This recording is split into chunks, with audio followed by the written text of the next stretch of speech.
আসসালামু আলাইকুম। কি অবস্থা সবার? আশা করি সবাই অনেক ভালো আছেন। তো ফাজিলের রেজাল্ট কিন্তু অলরেডি 23 তারিখে দিয়ে দিয়েছে।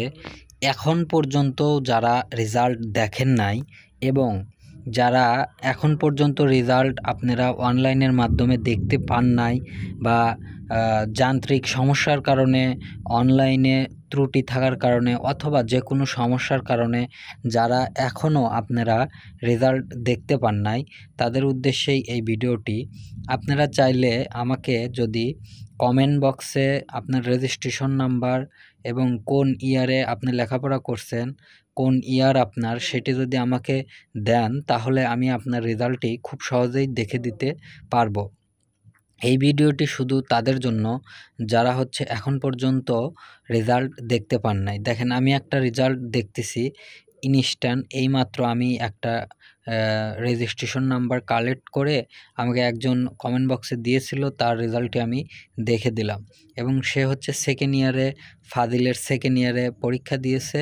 আমি তার রেজিস্ট্রেশন নাম্বার এবং এই ক্যাপচারটা পূরণ করে যখন আমি সাবমিট বাটনে চাপ দিয়ে দিলাম, তখন কিন্তু আমি তার রেজাল্টটি একদম ইজিলি আমি দেখতে পারলাম। দেখেন, আমি সাবমিট বাটনে ক্লিক করে দিচ্ছি, এই দেখেন তার রেজাল্টটা কিন্তু চলে আসছে। তো যারা এখন পর্যন্ত রেজাল্ট দেখেন নাই, তারা আমাকে কমেন্ট বক্সে তাদের রেজিস্ট্রেশন নাম্বার দিয়ে দেন, আমি আপনাদের রেজাল্টটি খুব সহজেই দেখে দেবো। দেখেন, আমি আরেকটি প্রসেসে আমি রেজাল্টটি দেখতেছি। ইসলামী আরবি বিশ্ববিদ্যালয়ের ওয়েবসাইটে ঢুকলাম এবং কিভাবে 2 নিয়মে রেজাল্ট দেখতে হয় সেটি কিন্তু আমি অলরেডি আমার বিগত ভিডিওতেই দেখা দিছি।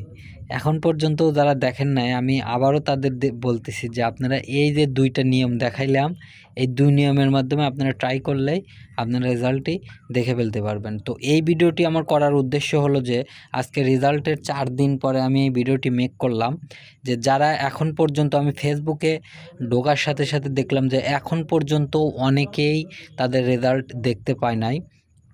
এর কারণেই আমি ভাবলাম যে তাহলে একটা ভিডিও করি এবং ভিডিওর মাধ্যমে আমি যারা এখন পর্যন্ত রেজাল্ট দেখতে পান নাই, তারা যদি আমাকে কমেন্ট বক্সে তাদের রেজিস্ট্রেশন নাম্বার দেয়, তাহলে আমি কিন্তু, এবং আমার ফেসবুকে অথবা আমার মেইলে যদি তারা নক দেয়, তাহলে আমি তাদের পার্সোনাল আইডিতে গিয়ে আমি তাদের সেই মার্কশিট অথবা তাদের যে রেজাল্টার শিট আছে সেটা আমি তাদেরকে দিয়ে দিতে পারবো।